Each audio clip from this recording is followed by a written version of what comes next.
Hoy en el epicentro 48, la tercera ola del COVID ya está en Bolivia, los casos aumentan, las vacunas son insuficientes y ¿qué hacen las autoridades al respecto?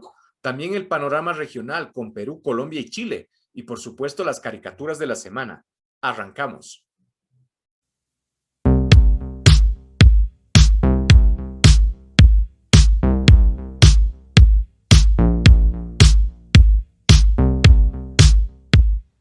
Hola a todos, ¿cómo están? Bienvenidos a Epicentro. Como ustedes ya saben, en este nuestro programa habitual de cada semana revisamos la actualidad de lo que ocurre en Bolivia y también ahora de lo que pasa en la región. Como siempre con nosotros está Gregorio Lanza. ¿Cómo estás, Gregorio? Hola Jorge Luis y un saludo a todos los amigos y amigas que nos ven. Buenos días. Buenas tardes, buenas noches, depende del horario en el que nos vean por nuestro canal en YouTube. Bueno, vamos a empezar y vamos a iniciar entonces el Epicentro 48 de esta forma. En plena tercera ola del COVID, Bolivia en estos instantes vive la tercera ola del COVID.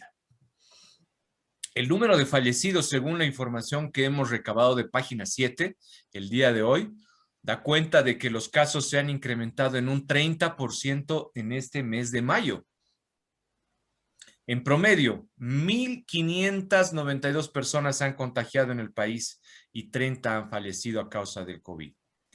En el caso particular del Cementerio General de La Paz, se están construyendo nuevos pabellones.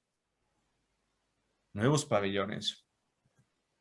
Y la nota, claro, es bastante particular y nos llama muchísimo la atención, porque además de esos datos que acabamos de comentarles anteriormente, se da cuenta de que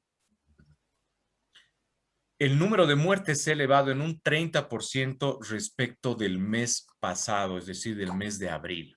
Y los datos del Ministerio de Salud son concluyentes, ¿no?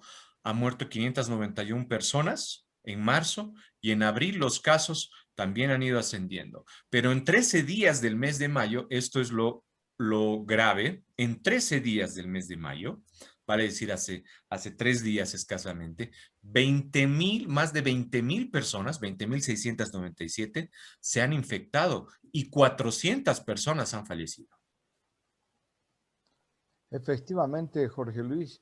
Y creo que estos datos todavía son menores de lo que es la realidad, porque en el país seguimos con la deficiencia en las pruebas y eso es fundamental. Lo que no nos permite hacer políticas más adecuadas como se han hecho en otros lugares, como por ejemplo el tema de restricciones por barrios, por regiones, por es importante resaltar que en el caso de Cochabamba han habido una serie de medidas que se han tomado conjuntamente entre el alcalde Reyes Villa y el gobernador Sánchez, que es del MAS. Esto es bueno, es una buena señal y ojalá el gobierno retome esta línea de acción porque la lucha contra el COVID es una lucha contra todos. Dos primeros apuntes, Jorge Luis. El primero que está relacionado con el arribo de las vacunas. Es un arribo como cuentagotas, es un arribo donde llega una semana 200,000, el próximo en 3 semanas llegan otras 200,000 y así sucesivamente y llegan de diferentes laboratorios que además tienen también cada una su propia lógica y sus propios componentes. Y entonces creo que es un problema que estamos enfrentando, pero además con las fallas en los procesos, en la logística, en los tiempos y en la información. Estos dos son los primeros temas que habría que resaltar y me imagino que tú también has recibido comentarios sobre estos temas o has podido ver. Sí, Gregorio, lo que tú mencionas es cierto porque a propósito de aquellos, estarían pensando en retomar algunas medidas relativas a lo que fue ya conocemos nosotros como las cuarentenas, estas cuarentenas rígidas, estas cuarentenas flexibles. Y en el caso de La Paz también en particular se estaría pensando el retornar a alguna de estas medidas. ¿Cómo se evaluaría el tema de retornar a una cuarentena flexible, por lo menos en el caso de la ciudad de La Paz, Gregorio? ¿Tú crees que puede ser posible? ¿Puede funcionar? Creo que hay que ver la evolución del proceso y de la curva. Hay en este momento un ascenso marcado, hay más infecciones, hay problemas de las salas de UTI que empiezan ya a estar llenas, empiezan a saturarse. Y entonces estos temas que nos tienen que llamar la atención. No va a ser fácil en el caso de La Paz, porque en la ciudad y vinculada al Alto, además, los impactos de la crisis económica del COVID han sido muy fuertes. Y entonces hay amplios sectores de la población que, no nos olvidemos, viven del ingreso diario. Son cuentaprovistas, son comerciantes. Entonces, toda esta gente se vería muy afectada con este tipo de restricciones. El propio, por ejemplo, servicio del delivery abarca a un 5% de la población o menos. En el caso de La Paz, funciona en el sur de la ciudad de La Paz, pero no es un servicio que pueda dar atención o que sea comprado en definitiva en la mayoría de la ciudad de La Paz. Entonces, hay este tipo de problemas. Yo creo que hay que seguir haciendo reuniones como la que ha realizado el alcalde Arias hace pocos días atrás, el COEM, donde se han tomado una serie de medidas concretas que van desde de agilizar y todos los procesos de vacunación, ayudar, que es una responsabilidad del gobierno, ayudar que sean más eficaces, que haya mejor información, contribuir a todo aquello, lograr acuerdos con las propias organizaciones sociales del transporte, de productores, de cuentapropistas, de comerciantes, para que ellos hagan brigadas de control. Creo que esto sería muy importante que funcione, porque creo que el tema fundamental, y esto es algo personal, es de concientizar a la población, sensibilizar a la población. Hay que llegar al corazón de la gente, porque la única manera de cuidarse es cuidarse uno mismo. No hay otras maneras en una situación económica tan compleja. Entonces el uso de barbijo, del distanciamiento, del gel, de toma de temperatura es fundamental. Y la disciplina para acatar estas medidas nos hemos relajado en La Paz. Entonces yo diría que ese tipo de medidas y acuerdos, se han tomado más de 12 acuerdos, son muy importantes, pero para mí lo primero es que exista un nivel de autocontrol y un nivel de información y mensaje sensibilizador muy fuerte. Pero ¿y cuál es el aprendizaje entonces, Gregorio? Porque estamos ahora en una tercera ola, como nosotros denominamos, que ya le estamos observando, le estamos eh, viviendo en La Paz, en las ciudades del eje, por lo menos, con gran impacto, según los datos que tenemos en una información que nos llega. Pero no aprendemos. De la primera ola deberíamos tener ya un aprendizaje, de la segunda también. Y ahora estamos en la tercera. Y claro, tú has hecho mención a un tema sensible, el gobierno nacional, y en realidad no solo el gobierno nacional, los gobiernos nacional, departamentales y locales a nivel nacional, ¿no? De todo el país, parece que no se ocupan sobre el tema de crear campañas, por ejemplo, de información que apunten a la prevención. Coincido contigo. Creo que se debe a dos factores. Uno, el gran problema del gobierno de Arce es que se ha centrado todo este periodo en la política, pero más en la política entendida como distorsión de la historia, en la política como revanchismo, en la política como eh, eh, eh, copar espacios de poder y difundir el famoso discurso del golpe. Creo que esto es un tema que ha afectado en demasía a que en estos 3 meses, si bien el gobierno de Arce ha tomado medidas importantes, pero que en definitiva no haya recogido las lecciones del pasado, ha cambiado a mucho personal, no tiene una buena relación con los médicos y la mayoría de los actores del servicio de salud. Entonces, este es un problema. No ha aprendido, y bien lo señalabas tú, no ha aprendido este gobierno de las elecciones del año pasado, porque este gobierno ya tiene 3 meses. Y en el caso de los gobiernos subnacionales, Medio año, bueno, Gregorio. tienen 15 días, medio año, tiene medio año. El gobierno nacional tiene medio año, peor. Los gobiernos subnacionales sí, están con mucho menos tiempo y entonces están empezando a ponerse las pilas y enfrentar el tema del COVID de una manera más sistémica. Y creo que esos dos son graves problemas. Y el tercero que tiene que ver con la población, porque ayer en la esquina de mi casa, y no te digo dónde vivo, pero había banda, había morenada hasta las 10 de la noche, la gente bailando y disfrutando. Pero además ese tipo de eventos donde circula el alcohol generan y de una manera muy seria, peligrosa el contagio, porque uno levanta todas las medidas de precaución, de prevención, el barbijo y el acercamiento. Esta es la situación. O sea que significa empezar a trabajar como que de cero de nuevo, y eso es terrible en el país. Cambian gobiernos, cambia todo, no recogen las lecciones del pasado y andamos a tientas. Esperemos que las medidas que ha tomado el alcalde Arias en el caso de La Paz ayuden a retomar la conciencia. Entiendo que él ha hecho reuniones ya con todos los sectores, está haciendo personalmente, y eso es también una buena señal. Y mientras tanto, el gobierno nacional, el gobierno de Arce, se concentra, por ejemplo, en rescatar el tema de las patentes con relación a las vacunas, ¿no? Intenta generar todo un movimiento a nivel internacional respecto del tema de las patentes. Pero en lo particular, ¿qué está haciendo el presidente Arce? Esto es lo último que sabemos que estaba haciendo el presidente Arce. Mientras tanto, el presidente Arce se habría reunido en últimas horas con el ministro de Salud, y esos sus dichos particulares del presidente, ¿no? Tenemos que pisar el acelerador.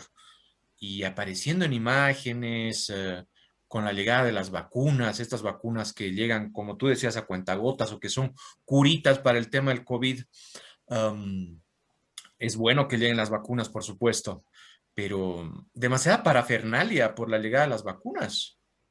Todo es propaganda. Llegan 20,000, fiesta, manos alzadas, puños en alto, y la ineficiencia sigue siendo grande. En vez de estar sacándose fotos, deberían preocuparse, comenzando por el ministro Ausa, de ver los procesos, ajustar los procesos. En el caso de La Paz, de 10 o 11 lugares de vacunación, la mitad son en la zona sur. Es decir, aparecería una zona privilegiada pese a todos los discursos de Arce. Y en las zonas populares no hay lugares de vacunación. Esto es muy grave. O sea, por un lado hablan de que el pueblo y el puño en alto y el socialismo, y por otro lado no atienden efectivamente a la gente que vive en los barrios pobres. Entonces, en los barrios que tienen más dificultad. Y eso no está bien.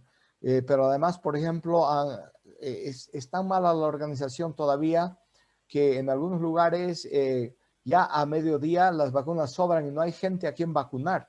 Eso es justamente porque se han concentrado los puntos de vacunación en los espacios más fáciles de ser tomados, como ser el EMI, en comas, en la policía, en predios de la policía o en algunas universidades, y no ha habido una verdadera planificación donde además los médicos participen de una manera activa.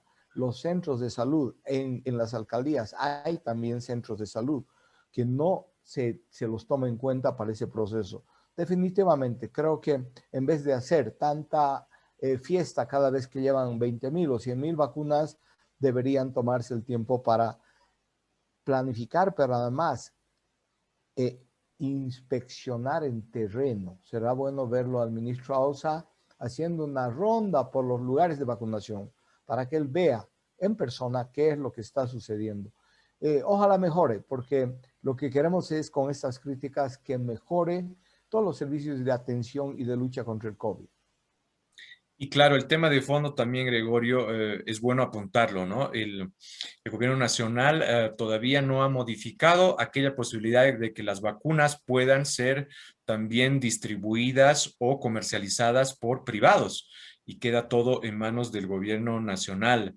Y esta medida pues repercute en que la vacunación no llegue a amplios grupos de toda Bolivia. En definitiva, y entonces con este tipo de medidas eh, afecta también a una libre circulación de las vacunas, a un manejo más competitivo y más eficiente en el proceso de vacunación. Porque no nos olvidemos, y yo vuelvo a insistir, tal vez para cerrar ya este bloque, que las medidas restrictivas va a ser muy difícil tomar, dado que el aparato productivo está totalmente golpeado.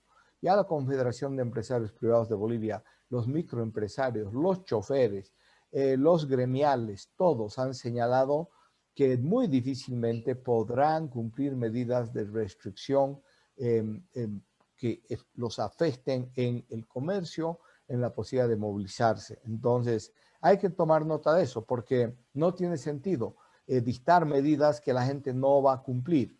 Y creo que esas son las dificultades que estamos atravesando, pero esperemos que con todo este aprendizaje a golpes mejore todo lo que es el combate contra el COVID.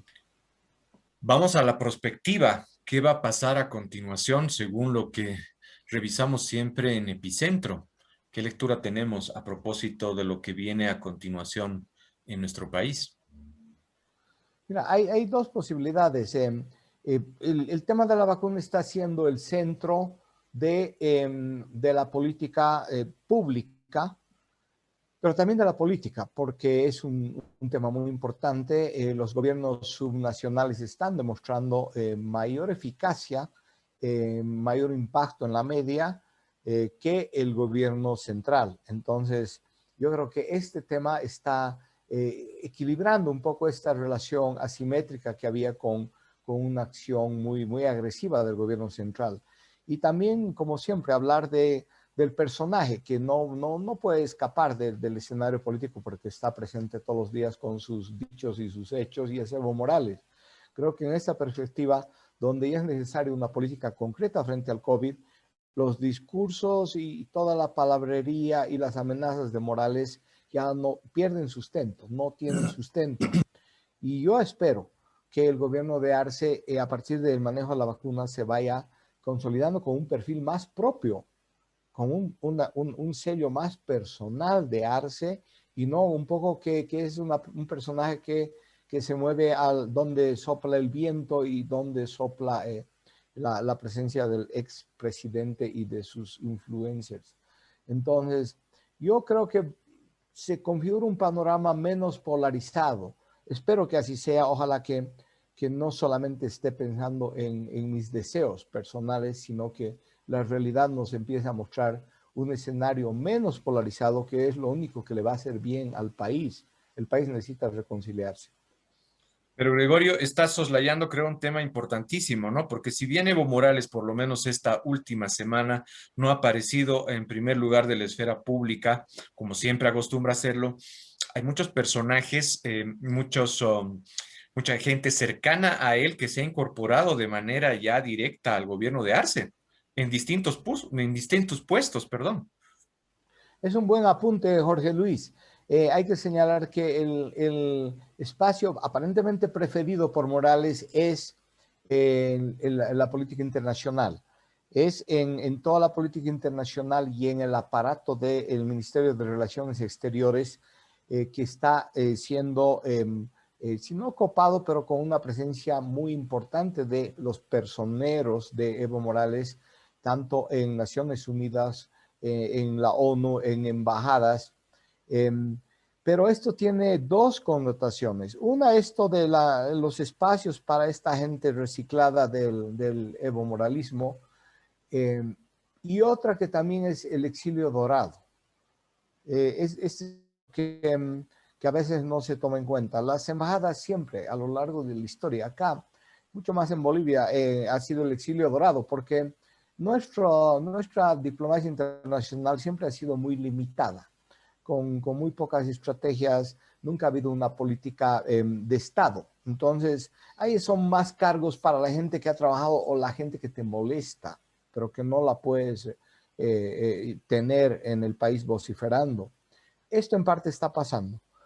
Más allá del interés de Morales de tener nexos con los aparatos internacionales del socialismo del siglo XXI, pero esto está pasando. Sin embargo, es más preocupante el ingreso y el mayor peso de gente muy cercana a Morales en la administración del Estado, viceministros, y el rol del Procurador General del Estado, que es un empleado de Evo Morales. No está defendiendo al Estado, a la población. Es el exministro Wilfredo Chávez, que es un vulgar empleado de Evo Morales, lastimosamente. Entonces, esto es preocupante porque está direccionando todos los procesos de la ley, o sea, este aparato judicial que está al servicio de Evo Morales. Por lo demás, si yo veo esta campaña agresiva de Morales, pero que está en alguna medida todavía con poco impacto, hay que hacer seguimiento. Respecto del tema del COVID, que es el tema central de nuestro programa de hoy, diremos que seguramente vamos a encontrar ya más gente que ha recibido la vacuna, ¿no? Que ha recibido alguna de las vacunas, y eso es ampliamente positivo. Pero también es bueno destacar, Gregorio, que existe un imaginario que ha empezado a recorrer las redes sociales. Hay mucha gente que está dejando de utilizar las medidas de seguridad o de prevención con el pretexto de que ya tiene la vacuna, como si contar ya con la vacuna, es decir, que tú ya hayas recibido la primera dosis, por ejemplo, de cualquier vacuna, te va a liberar totalmente del COVID. Buen apunte, Jorge Luis. La vacuna no es seguro de vida, no es seguro que no puedas contraer el COVID. Hay casos serios como es el del doctor Saunero, que hay que expresar a través de este programa nuestra plena solidaridad, un hombre que ha estado en primera línea en la lucha con el COVID, que era el responsable de salud en el municipio de La Paz y que ahora está en terapia intensiva, en una situación bastante grave. Y es una persona que ha recibido ya la vacuna. Pero no solo es este caso, han habido casos en el exterior y recurrentes donde tienes la vacuna, pero estás infectado, ya sea porque hay una nueva cepa muy agresiva o por otras condiciones, incluso del tipo de defensas que uno tiene en el organismo. Entonces, creo que ese es el otro mensaje. Hay que mantener y volver a rearmarse con todas las medidas de prevención, de cuidado, barbijo, distanciamiento, la toma de la temperatura, y eso creo que nos va a permitir avanzar junto al tema del gel y el ventilado, que es muy importante para evitar que el contagio se extienda. Y lavarnos las manos y cuidar sobre todo nuestra alimentación, que es fundamental. Vamos al panorama regional. ¿Qué está ocurriendo en Perú, Colombia y Chile? En el caso del Perú, Pedro Castillo no se presentó al último debate acordado con Keiko Fujimori. Y si bien los resultados de las encuestas todavía muestran como favorito a Pedro Castillo, Keiko Fujimori sigue acercándose de manera sostenida al favoritismo del electorado en el Perú. Yo tengo una pregunta, Jorge Luis. ¿Cuánto falta para las elecciones? En menos de un mes, ¿no? Estamos en menos de un mes ya. Y Keiko Fujimori sigue subiendo. Yo creo que la tendencia va a ser esa. Tú estás más al tanto de lo que sucede en el Perú y la tendencia va a ser esa, que haya en pocas semanas, en una semana, en 2 semanas, un empate técnico. Y si hay una semana antes de las elecciones un empate técnico, es probable que gane Keiko Fujimori. Creo que hasta ahí podemos llegar en el caso del Perú. La próxima será interesante que veamos ya con encuestas en la mano cómo está la evolución. y podemos pasar a los otros lugares que están más calientes, Jorge Luis. Sí, un apunte previo en el caso del Perú. Seguramente en esta semana y las próximas todavía que restan, vamos a ver una mayor profundización en temas de campaña electoral y de enfrentamiento. Entonces, yo estoy casi seguro que van a salir cosas muy fuertes respecto de Pedro Castillo y lo propio también respecto de Keiko Fujimori. Estaremos atentos a cómo evoluciona el tema de la campaña en el Perú. Mientras tanto, en el caso de Colombia, el conflicto todavía no se ha logrado superar. Y ha salido una última encuesta a propósito del panorama político que está sucediendo allá en Colombia. Y Petro sería con más de 20 puntos el favorito en las próximas elecciones. Petro estaba a la cabeza por muy pocos puntos, pero el conflicto en Colombia a partir de la medida errónea, equivocada del presidente Duque de poner un impuestazo a la gente, a la clase media, pero que afecta a los otros sectores sociales y de pocos ingresos, ha sido demoledor y ha puesto en el escenario los graves problemas de asimetría que hay en Colombia, de concentración de tierras, de riqueza, y en las ciudades de agudización de la situación del empleo y los ingresos para la mayoría de la población. Y eso ha tenido como respuesta 15 días de un paro nacional. Sigue el paro nacional, donde además ha habido movilizaciones también violentas, hay que señalarlo. Cali virtualmente ha sido una ciudad tomada.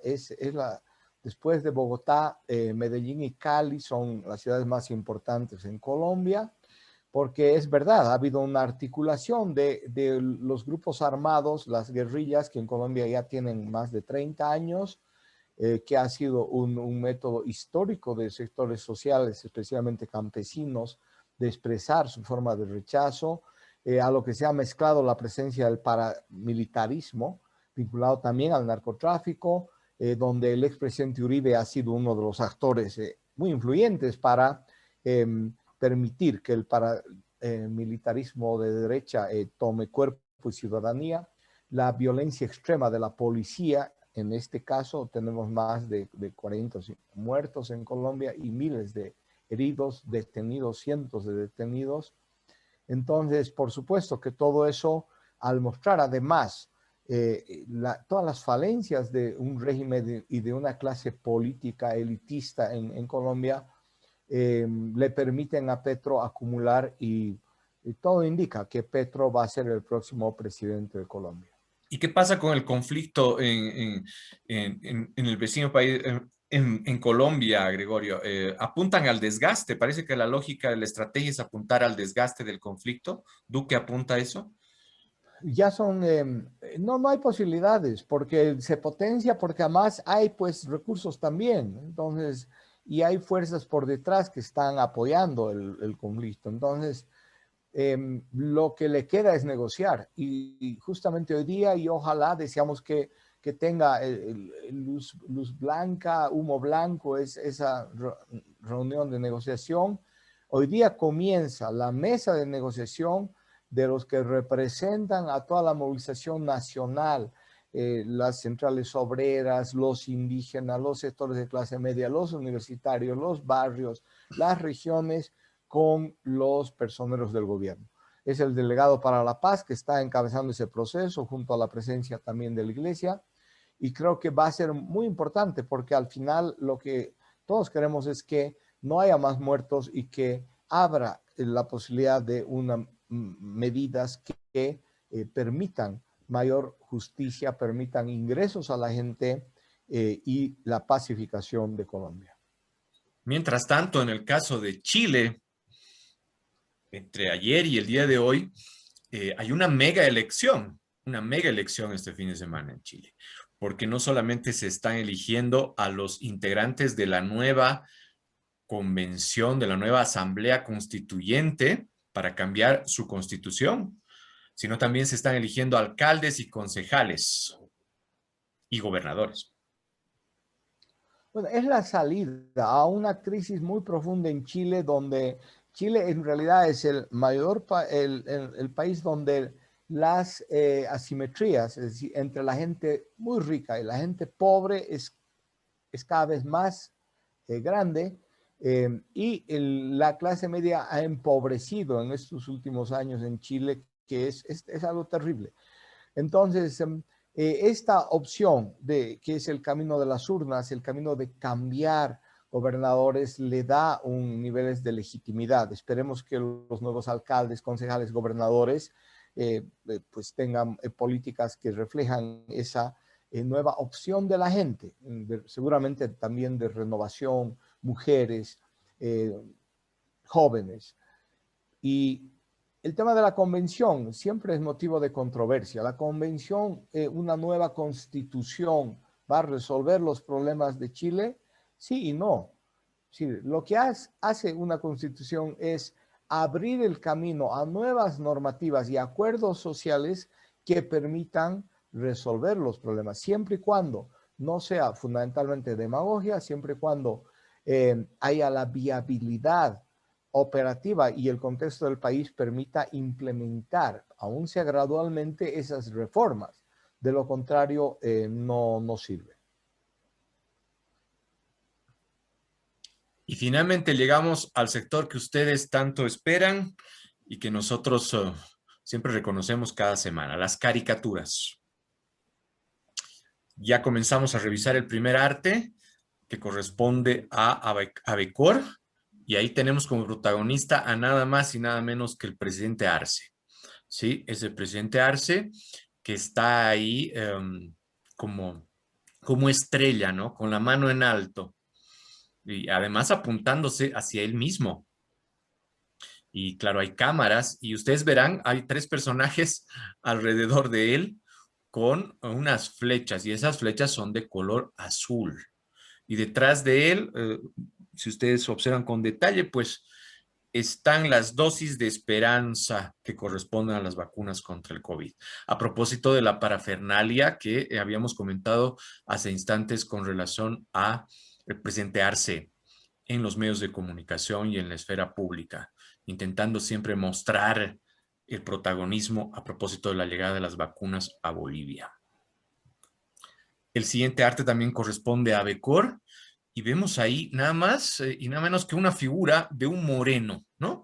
De un moreno, una danza tradicional, característica acá en Bolivia, la morenada. ¿Y por qué sale esta, esta composición de Abecor? Porque verán ustedes en la parte superior de la máscara hay un logo, ¿no? Que dice hecho en Bolivia. Y encima de ese sticker pareciera que hay otro que estaba intentando pegarse que decía hecho en Perú. Y a propósito, todo esto sale con relación al debate que hubo esta última semana sobre el reclamo internacional a propósito de la danza, la morenada. ¿Es boliviana? ¿Es peruana? Ese debate está reflejado en esta caricatura. Y también el arte de Javier Menchaca en forma de meme lo presenta de esta manera, ¿no? Dice, la morenada es boliviana y abajo vemos bueno, vemos arriba y abajo en realidad en la composición una movilización, una danza que se dio lugar en las puertas de San Francisco, acá en La Paz, para reivindicar, ¿no? La propiedad de Bolivia respecto de esta danza. Y verán ustedes al COVID en forma de virus, en la parte de abajo, que está bailando y dice, fuerza Moreno, ¿no? Está con la matraca además, pero en su mano, en su otra mano, distingan ustedes, tiene un chop de cerveza. Un chop de cerveza. Así es como lo refleja Javier Menchaca en este meme.